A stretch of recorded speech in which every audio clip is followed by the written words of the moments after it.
우리 김황구 집사님이라고 여러분들 아시는지 모르겠습니다. 아마 우리 교회에 오신 지가 한 15년 정도 되지 않을까 싶습니다. 제가 부임하고 몇 년 차에 제 기억으로는 우리 교회에 오신 것 같으니까 우리 교회 오셨을 때의 기도 제목 가운데 하나가 그 아들 김신용 형제인데요. 신용 형제가 신장이 안 좋았습니다. 그래서 투석을 받고 있는 상태였습니다. 그러면서 신장 이식을 위해서 계속해서 기도해 왔습니다. 정말 한 십몇 년 기도해 온 것 같아요. 그런데 기회가 잘 닿지를 않았는데 몇 개월 전에 하나님께서 기회를 주셔서 신장 이식을 했고 신장 이식 수술에 또 효과가 좋았습니다. 그래서 지금 직장생활 잘 하고 있었는데 이번 주에 소식을 들으니까 혈액암이 생겼다고 그래요. 그래서 참 마음이 많이 아팠습니다. 그리고 제가 집사님한테 집사님 우리 성도들한테 알리고 함께 기도해도 되겠느냐라고 했더니 예 목사님 그렇게 해 주십시오 라고 해서 함께 이제 제가 말씀을 나누고 또 기도하게 되었습니다. 여러분들 계속해서 기도해 주시고요. 우리 이제 오후에 또 다른 기도 시간에도 계속해서 우리가 새벽 기도해도 기도해 나갈 겁니다. 지난 주 중에 이제 새벽 기도 때에는 제가 이름을 밝히질 않았어요. 왜인가 하면 그때는 동의를 구하지를 않았기 때문에.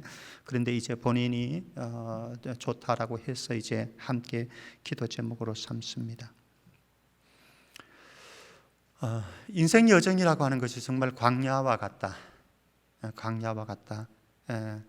저는 여러분들을 만나니까 너무 좋습니다. 어쨌든 물론 가정에서 온라인 예배로 드리는 분들은 여러분들은 저를 만나시겠지만은 제가 여러분들을 얼굴 뵙지 못해서 안타까움이 있는데요. 우리 성도님들 여기에 나오신 분들 너무 감사하고 여러분들 얼굴 뵈니까 너무 행복하고요. 허공을 향해서 아무도 없는 그곳에서 설교하는 것과 여러분들 얼굴 대면하면서 눈 맞추어가면서 설교하는 것과는 이건 차원이 다른 거거든요. 너무 감사하고 그런데 제가 한 분 한 분을 이렇게 볼 때에 저분은 이런 문제를 가졌고 저분은 이런 질병을 가졌고 저분은 이래서 힘겨워하고 이런 모습들이 다 보입니다. 광야길을 걸어가는 인생 한 사람 한 사람의 모습 속에 아픔이 있고 슬픔이 있고 고민이 있고 갈등이 있고 염려가 있는 그런 인생길을 걸어가고 있습니다. 오늘 말씀 한번 보십시다. 오늘 6절을 제가 보았는데요. 사실 이제 자세한 내용들은 오늘 오후 요한계시록을 지금 계속해서 제가 강의를 하고 있기 때문에요. 오늘 1절 말씀부터 6절 말씀이 오늘 오후에 그 찬양 예배 때에 강의할 말씀입니다. 그 가운데 오늘 6절에 이제 저는 좀 주목하고 주제를 가지고 함께 나누려고 생각을 하고 있습니다. 한번 1절 말씀부터 한번 여러분들이 성경 펴졌으니까요. 펼쳐놓고 보시면은요. 1절 말씀에 보면은 해를 입은 한 여자가 나옵니다. 여기 해라고 하는 건 선입니다. 태양입니다. 빛이지요. 해를 입은 한 여자가 나오는데 이 해를 입은 한 여자는 요한계시록에 메시아 예수 그리스도를 낳은 마리아를 상징할 수도 있고 그래서 천주교에서는 주로 마리아로 봅니다. 그래서 성모 마리아 그러면서 이렇게 숭배를 하지요. 그런데 개신교에서는 그런 마리아보다는 하나님의 백성들을 탄생시킬 교회를 가리키는 것이다, 상징하는 것이다. 이렇게 이제 해석을 합니다. 자세한 것들은 나중에 보고요. 이런 해를 입은 한 여자가 발 아래에 달을 밟고 있고 그리고 머리에 12 면류관을 쓰고 있습니다. 관을 쓰고 있습니다. 무엇입니까? 영광스러운 교회의 모습인 거죠. 사실 요 코로나가 와가지고 타격을 본 데가 여러 군데 참 많지요. 대표적인 게 항공사 아니겠습니까? 우리 강문철 집사님이 아주 큰 항공 관광 회사에 다니는데 그런데 지금 뭐 오랫동안 쉬고 있거든요. 그 안에 있는 많은 직원들은 그만뒀어야 되고, 근데 집사는 그만두지는 않았지만은 지금도 많은 힘겨운 가운데 있습니다.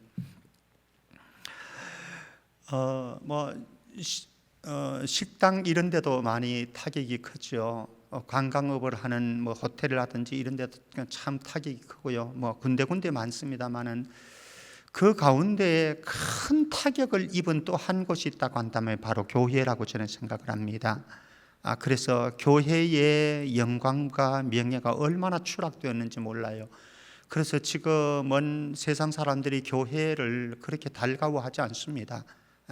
아마 앞으로 가면은 전도하려고 그러면요, 너거나 잘 믿어라, 이렇게 나올 것 같아요. 어쨌든 참 저는 코로나로 인해서 개개인적으로 입은 아픔들도 많고 또 힘겨움들도 많이 있지만은 한국 교회가 입은 타격은 엄청나다라고 생각을 하고요.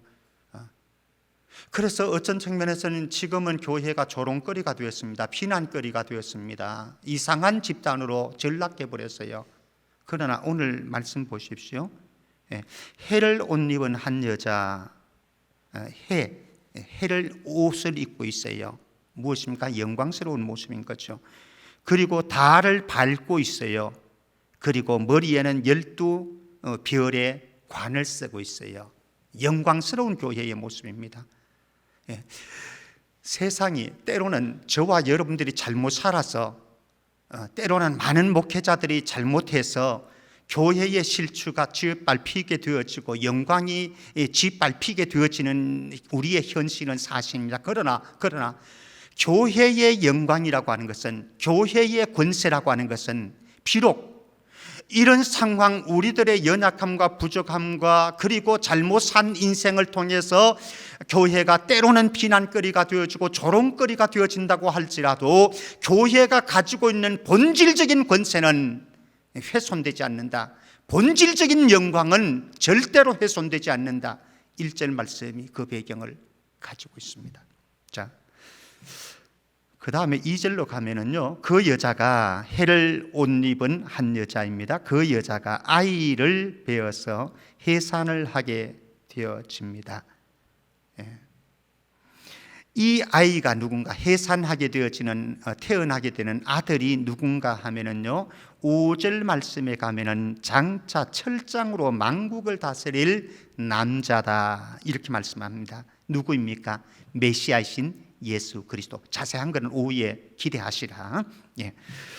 예수 그리스도를 가리키는 말씀입니다. 자, 그런데 여자가 아이를 낳으려고 해산을 하려고 하자 3절 말씀에 누가 등장하는가 하면 한 붉은 용이 등장합니다. 한 붉은 용이라고 하는 것은 사탄을 가리켜서 말씀을 합니다. 그 근거는 오후에 보도록 하고요.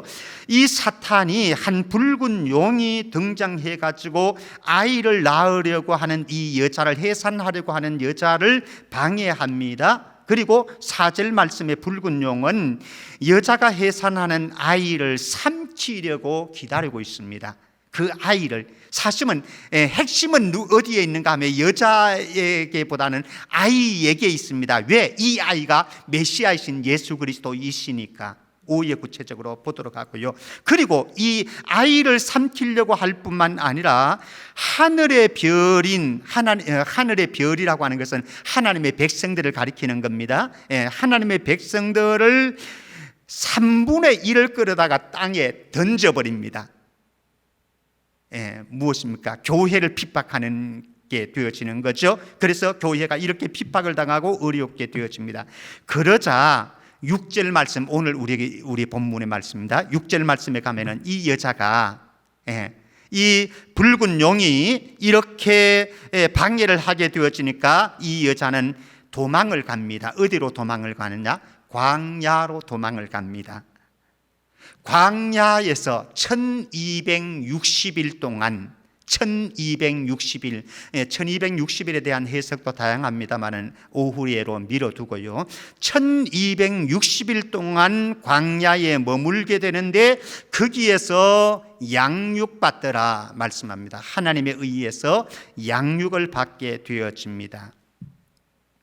이것은 교회와 성도들이 핍박을 받게 되어질 것을 상징적으로 말씀을 하고 있고요. 이 당시에 로마의 압제 속에서 하나님의 백성들은 또 터키에 있는 소아시아의 7교회들은 엄청난 핍박을 받았습니다. 그 삶의 현장을 가르쳐 주는 것이고 1260일에 대한 해석은 사실은 이제 좀 달라져요.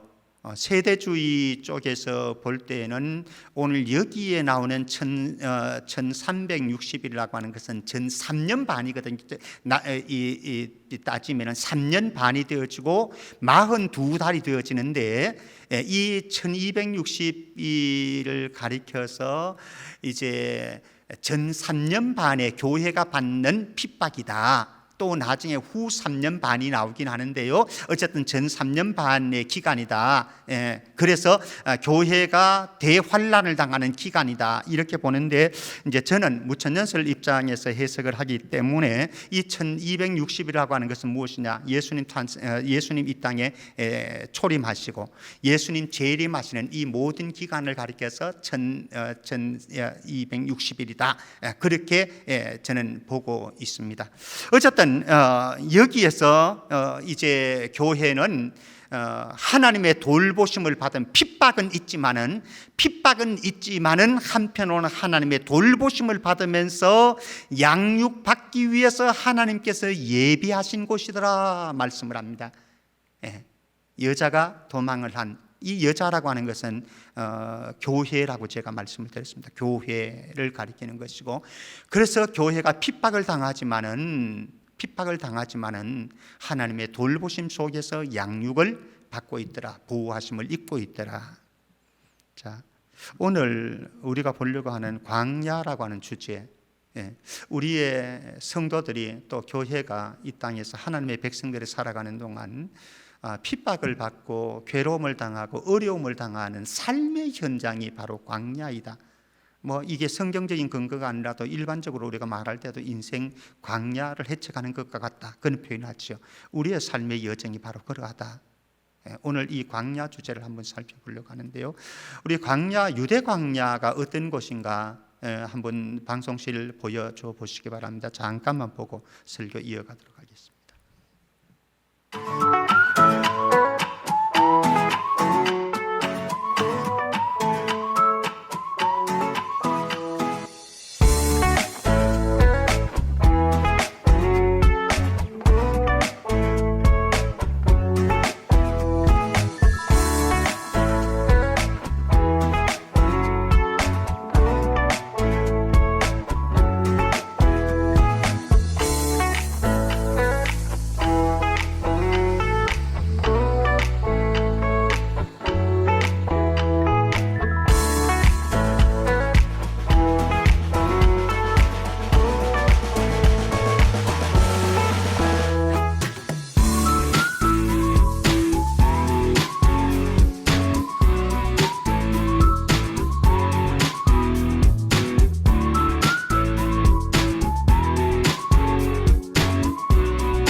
광야하고 사막하고는 유대 광야 쪽에는 우리가 말하는 사막들 있잖아요. 그런 사막 지역하고는 조금 다른 광야의 모습입니다. 사막은 모래사막으로 쫙 펼쳐진다는, 유대 광야는 이런 모습들이 이제 많이 있고요. 돌들이 굉장히 많이 있는 그런 지역입니다.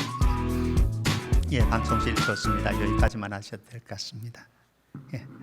이 광야, 오늘 예레미야 2장 6절 말씀 한번 보실래요? 광야를 어떻게 소개를 하고 있는가 하면은, 제가 한번 보겠습니다. 그들이 우리를 애굽 땅에서 인도하여 내시고 광야 곧 사막과 구덩이 땅, 건조하고 사망에 그늘진 땅, 사람이 그곳으로 다니지 아니하고 그곳에 사람이 거주하지 아니하는 땅을 우리가 통과하게 하시던 여호와께서 어디 계시냐 하고 말하지 아니하였도다, 이렇게 말씀합니다. 광야라고 하는 것은요, 씨앗이 한 줌 심을 수 없는 그런 땅, 열매를 하나 생산해낼 수 없는 황량하고 버려진 땅, 우리 아까 전에 보았죠, 그죠? 그런 땅. 예. 광야는 낮에는 엄청 뜨겁습니다. 그리고 밤이 되어지면 엄청 춥습니다. 사람이 도저히 살 수 없는 땅, 그래서 사람이 다니지도 않고 거하지도 않는다, 그렇게 이야기를 했습니다. 광야는 사람들과 단절되어지고 사람들이 살지 않는 외로운 것이고, 그래서 도망자들이, 쫓겨서 사는 사람들이 피난처로 도망가는 땅, 그곳이 광야입니다. 대표적인 사람이 누구 그랬죠? 다윗이 광야로 도망 다녔잖아요. 그런 피난처가, 도망처가 광야이다. 그래서 이 광야는 생명력이 상실되어진 시체들만 나뒹구는 무덤과 같은 곳이었다. 그러니까 절망의 장소, 희망을 찾아볼 수 없는 절망의 장소, 기대를 할 수 없는 땅. 이런 광야를 성경은 자주 귀신들의 거주지로 표현을 합니다. 질병이 있고요, 불결한 것이 있고, 악한 것이 있고, 죽음이 위협하는 장소, 그것이 광야이다. 그래서 예수님께서도 그러하셨듯이 이 광야는 시험과 연단의 장소이다. 그래서 예수님께서 마태복음 4장에 가면 공생이 시작하면서 광야에서 시험을 받으시는 그런 장소였습니다. 자, 이러한 광야, 사실은 우리 가운데 이 광야의 삶이 좋은 사람 누구 있겠습니까? 그런데 분명한 사실은 싫든 좋든 간에 우리는 이 광야를 주님이 오실 때까지 걸어가야만 한다라고 하는 거죠. 고통스럽기는 하지만은, 번거롭기는 하지만은, 외롭기는 하지만은, 불편하기는 하지만 어쩔 수 없이 걸어가야 되는 광야길, 그 광야길에서 지금 어떤 분은 질병 때문에 암과 투병하고 있기도 하고요. 여기에 계신 분들도 지금 암과 투병하신 분들이 계시고요. 어떤 분들은 광야길을 거리는 동안 불의의 사고를 당하는 분들도 있고요. 우리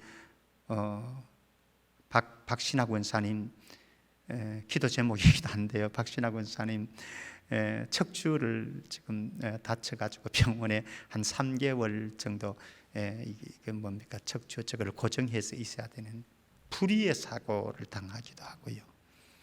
어떤 분들은 오늘날 코로나 시대에 많은 사람들은 경제적인 한파에 시달리기도 하고요.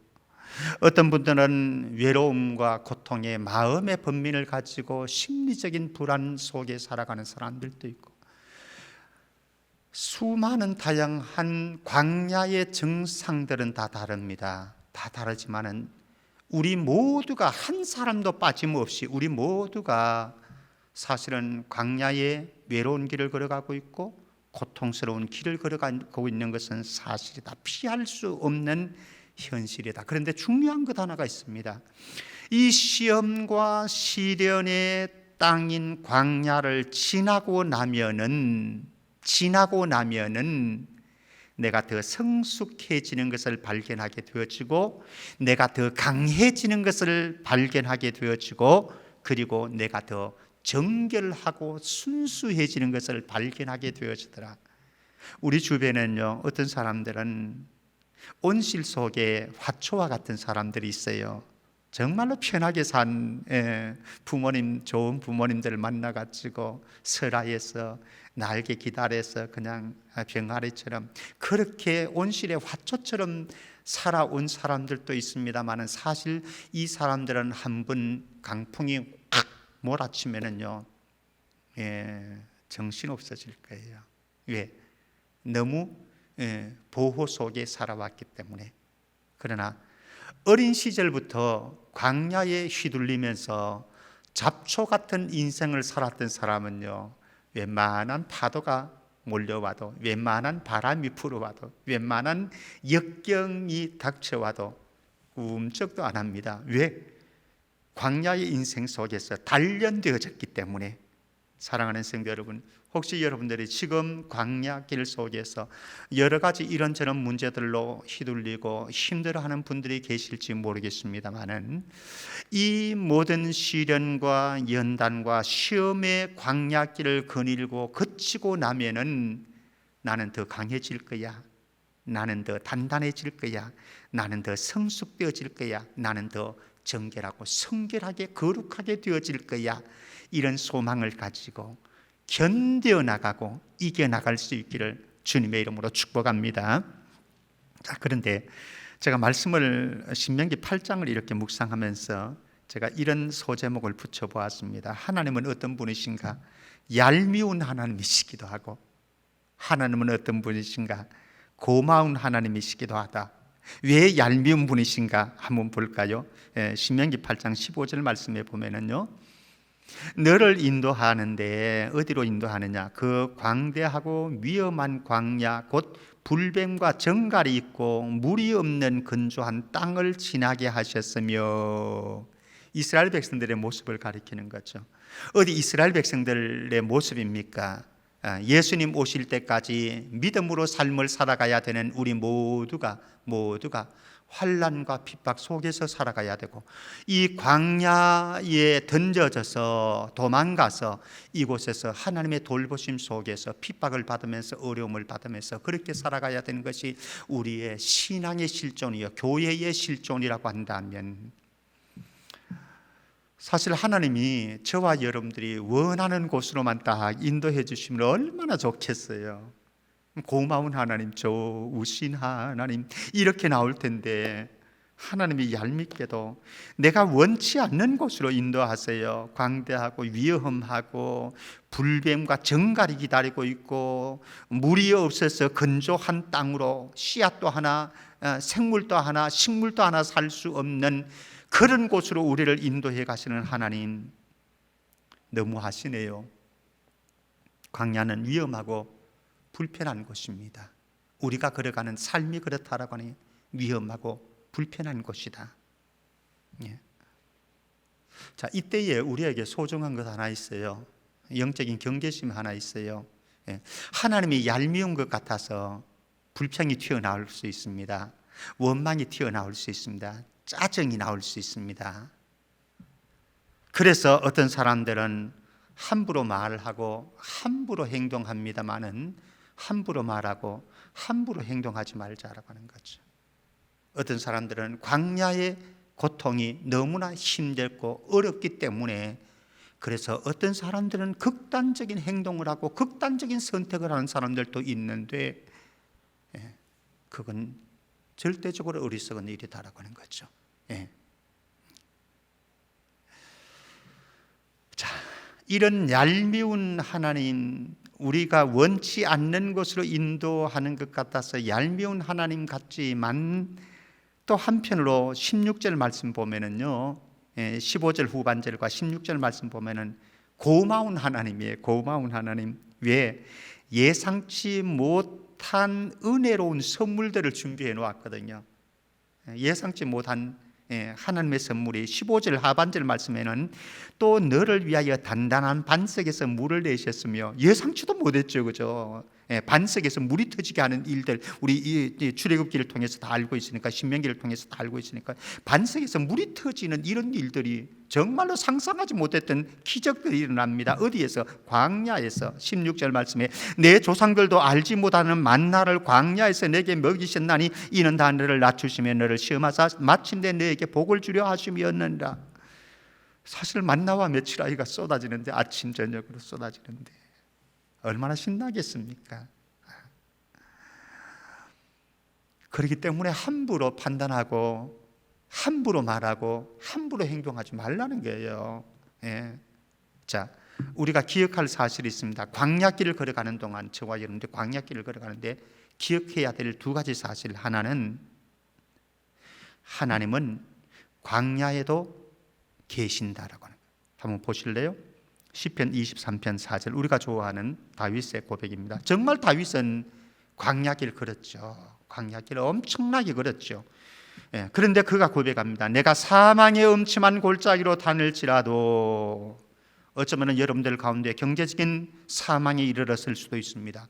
어떤 분은 육체적인 질병으로 사망에 이르렀을 수도 있습니다. 어떤 분들은 마음의 황량함으로 사망에 이르렀을 수도 있습니다. 어떤 분은 불의의 사고로 인해서 사망의 음침한 골짜기를 다닐 수도 있을 것입니다. 어떤 사망의 골짜기인지는 저는 알 수 없지만은 또 일부는 알고 있기도 하지만은요, 우리 모두가 사망의 음침한 골짜기를 다닐지라도 해를 두려워하지 않을 것은 주께서 나와 함께 하심이라. 하나님께서 나를 질병의 세계로, 불합격의 세계로, 불의의 사고의 세계로 이끌어 갈 때는 하나님이 안 계시는 게 분명해 라고 하는 생각이 들었는데, 다윗은 고백합니다. 주께서 나와 함께 하심이라. 사랑하는 성도 여러분, 여러분들이 지금 사망의 골짜기를 다닌다고 할지라도 거기에도 광야 한가운데도 하나님은 계시더라. 또 두 번째 기억해야 될 사실은 하나님은 광야에서도 나를 위해서 일하시더라. 하나님이 실존하시는 것뿐만 아니라, 존재하시는 것뿐만 아니라 하나님은 나를 위해서 일하시더라. 어떻게 일하시는가? 신명기 1장 31절에서 33절 말씀입니다. 신명기 1장 31절에서 33절 제가 보겠습니다. 광야에서도 너희가 당하였거니와 사람이 자기의 아들을 안는 것 같이 너희의 하나님 여호와께서 너희가 걸어온 길에서 너희를 안으사 이곳까지 이르게 하셨느니라. 하나 이 일에 너희가 너희의 하나님 여호와를 믿지 아니하였도다. 그는 너희보다 먼저 그 길을 가시며 장막 칠 곳을 찾으시고 밤에는 불로 낮에는 구름으로 너희가 갈 길을 지시하신 자이다. 하나님 이렇게 하셨다라고 하는 거예요. 우리 이미 광야길을 거닐어 왔습니다. 근데 생각해 보면은 그때에 하나님이 안 계셨던 것도 아니잖아요.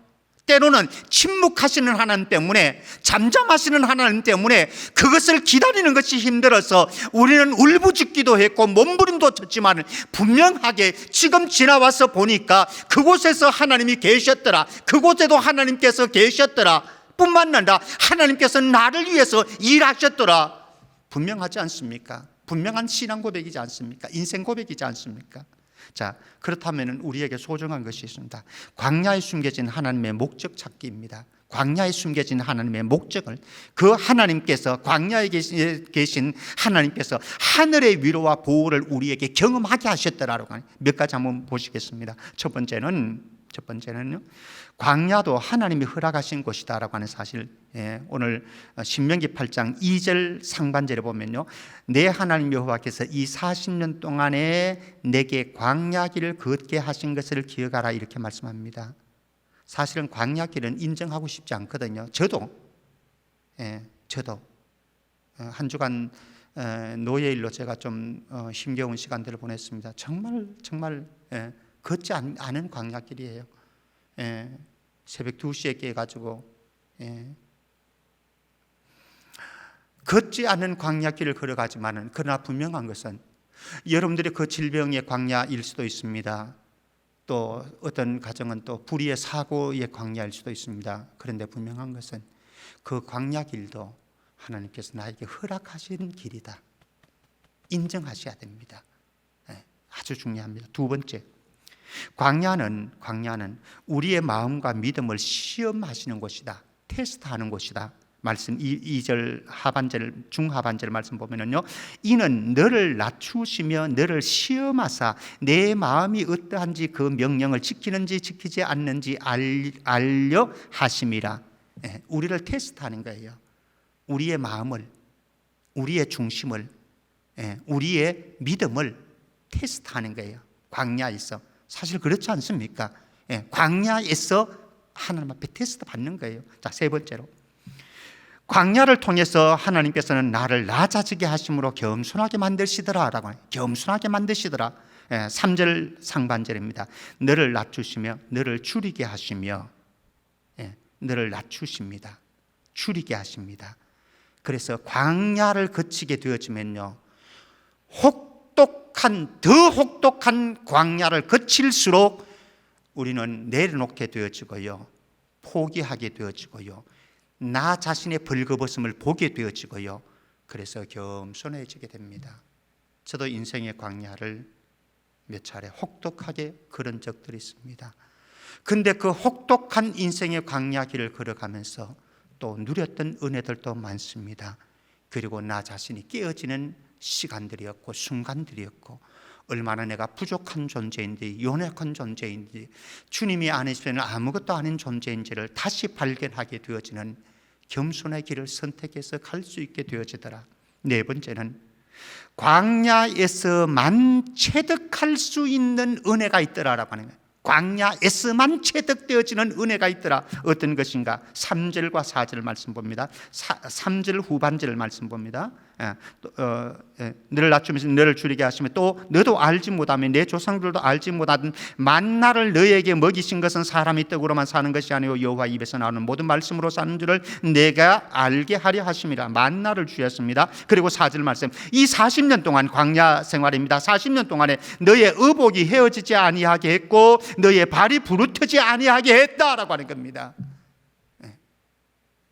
하나님께서 우리가 광야길을 걸어가는 동안 이런 은혜들을 다른 데서는 경험하지 못하는, 광야가 아니었다고 한다면 경험할 수 없는 은혜들을 광야를 통해서 우리에게 경험하게 하셨다라고 하는 거죠. 우리의 신앙 고백 아니었습니까? 인생 고백 아니었습니까? 광야가 있었기 때문에, 그 추운 밤이 있었기 때문에, 무더운 그 낮의 기온이 있었기 때문에, 그리고 내가 나답게, 오늘의 나답게 이렇게 세워지는 은혜가 있었지 않습니까?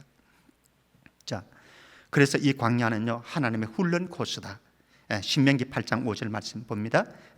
저는 이 하나님의 훈련 코스를 가리켜서 하나님의 은혜의 아이콘이다 이렇게 표현하고 있습니다. 하나님의 은혜의 아이콘이 바로 하나님의 훈련 코스인데, 신명기 8장 5절입니다. 너는 사람이 그 아들을 징계함 같이 내 하나님 여호와께서 너를 징계하시는 줄 마음에 생각하고, 이렇게 말씀합니다. 하나님은요, 저와 여러분들을 광야에서 징계라고 하는 방식을 통해서 하나님의 자녀를, 하나님의 백성들을 지금 만들어가고 계세요. 저와 여러분들이 하나님의 자녀, 하나님의 백성이라고 하지 않습니까? 그런데 하나님께서는 광야라고 하는 징계 방식을 통해서, 이거는 단순한 벌을 주기 위한 것이 아닙니다.